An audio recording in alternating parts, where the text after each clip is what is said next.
नमस्कार दोस्तों, आप देख रहे हैं देश और दुनिया की तमाम बड़ी और अहम खबरें सिर्फ 5 मिनट में। आगे बढ़ने से पहले आपसे एक जरूरी अपील है कि अभी तक आपने अगर इस वीडियो को लाइक नहीं किया है तो लाइक कर दें और चैनल को भी सब्सक्राइब जरूर कर दें और कमेंट में जरूर बताएं कि आप हमारी वीडियो को कहां से देख रहे हैं। आज की सबसे बड़ी और अहम खबर, केंद्रीय मंत्री प्रहलाद जोशी ने हराम में भी राम लिखा होता है बयान को लेकर कांग्रेस और उसके सहयोगी दलों पर तीखा हमला बोला। प्रहलाद जोशी ने कहा कि कांग्रेस और उसके सहयोगी दलों को भगवान राम, उनके अस्तित्व और राम मंदिर के प्रति कभी कोई श्रद्धा नहीं रही। उन्होंने कहा कि इन दलों ने हमेशा तुष्टीकरण की राजनीति की है और धार्मिक भावनाओं को अपमान किया है। केंद्रीय मंत्री ने कहा कि देश की जनता अब समझ चुकी है और इसी तरह से ऐसे बयान देने वालों को उनकी जगह दिखाई जा रही है। उन्होंने कहा कि राम भारत की आत्मा है और उनके नाम को लेकर राजनीति करना बेहद दुर्भाग्यपूर्ण है। अब अगली खबर है, बिहार के मुख्यमंत्री नीतीश कुमार एक सार्वजनिक कार्यक्रम के दौरान एक मुस्लिम महिला का हिजाब हटाने के मामले में राजनीतिक तूफान खड़ा कर दिया है। इस घटना पर समाजवादी पार्टी के संभल के सांसद जियाउर रहमान बर्ग ने बड़ी प्रतिक्रिया दी है। उन्होंने कहा कि इस्लाम किसी भी महिला का हिजाब या दुपट्टा खींचने की इजाजत नहीं देता। बर्ग ने कहा है कि बिहार में जो हुआ है वो निहायत ही घटिया और शर्मनाक और असंवैधानिक हरकत है। उन्होंने आरोप लगाया कि मुख्यमंत्री नीतीश कुमार ने ऐसा करके देश की आधी आबादी यानी महिलाओं का अपमान किया है। उन्होंने कहा कि नीतीश कुमार ने अब तक इस मामले में माफी नहीं मांगी है और उन्होंने कानूनी कार्रवाई की मांग की है। अब इसी को लेकर के नीतीश कुमार के हिजाब विवाद पर SIMMC ने भी कड़ा रुख अपनाया है। पार्टी के वरिष्ठ नेता वारिस पठान ने इस घटना की कड़ी निंदा करते हुए कहा कि भारत एक लोकतांत्रिक और धर्मनिरपेक्ष देश है जहां किसी को भी महिला के हिजाब पर हाथ डालने का अधिकार नहीं है। वारिस पठान ने कहा कि सगा बाप भी महिला को हिजाब हटाने तक का हकदार नहीं है, फिर एक मुख्यमंत्री ऐसे कैसे कर सकता है। उन्होंने कहा कि हिजाब महिलाओं की इज्जत है और पहचान है और इस तरह घटनाएं समाज को पीछे ले जा रही हैं। VBGRMG बिल को लेकर कांग्रेस सांसद प्रियंका गांधी ने केंद्र सरकार पर बड़ा हमला बोला। प्रियंका गांधी ने कहा कि यह बिल देश के सबसे गरीब और कमजोर तबके के लिए बेहद नुकसानदायक साबित होगा। उन्होंने कहा कि मनरेगा जैसी योजना में 90% फंड केंद्र सरकार देती है और इस योजना को करोड़ परिवारों के लिए जीवन रेखा थी। प्रियंका ने कहा कि जिन लोगों के पास न नौकरी और न ही कोई स्थायी आय का साधन है उनके लिए मनरेगा आखिरी सहारा थी। नए बिल के तहत केंद्र सरकार उनसे फंड कटौती करेगी जबकि राज्य सरकारें इतनी बड़ी राशि वहन नहीं कर पाएगी। इसका सीधा मतलब यह कि योजना धीरे धीरे खत्म कर दी जाएगी।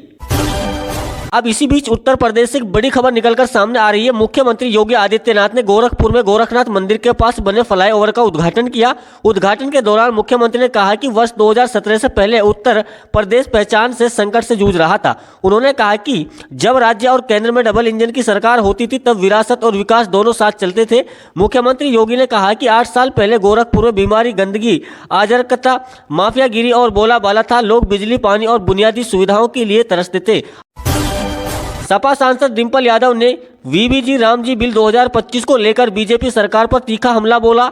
डिंपल यादव ने कहा कि बीजेपी सत्ता में बने रहने के लिए भगवान राम के नाम का इस्तेमाल कर रही है और पूरे देश को राम भरोसे छोड़ना चाहती है। उन्होंने कहा कि VBG रामजी बिल 2025 राष्ट्रपिता महात्मा गांधी का अपमान है क्योंकि सरकार मनरेगा से गांधी जी का नाम हटाना चाहती है।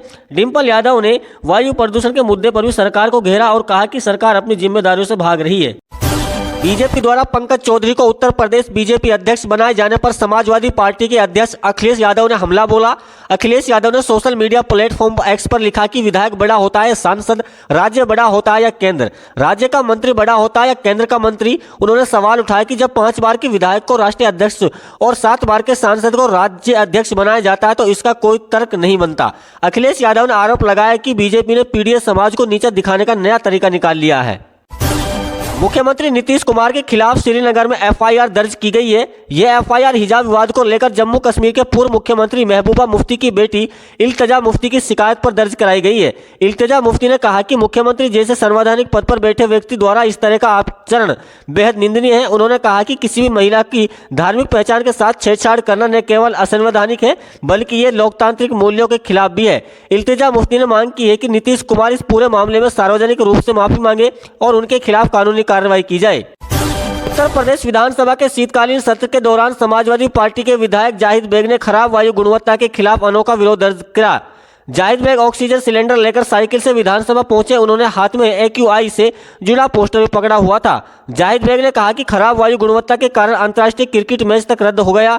उन्होंने आरोप लगाया कि दिल्ली का प्रदूषण उत्तर प्रदेश में लाया जा रहा है और हालात दिल्ली से भी ज़्यादा खराब हो चुकी है। उन्होंने कहा कि लोगों को सांस लेने में तकलीफ हो रही है और सरकार इस मामले पर आंख बंद करके बैठी है।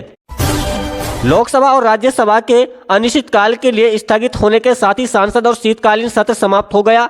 सत्र के आखिरी दिन भी विपक्षी सांसदों ने संसद परिसर में जोरदार प्रदर्शन किया।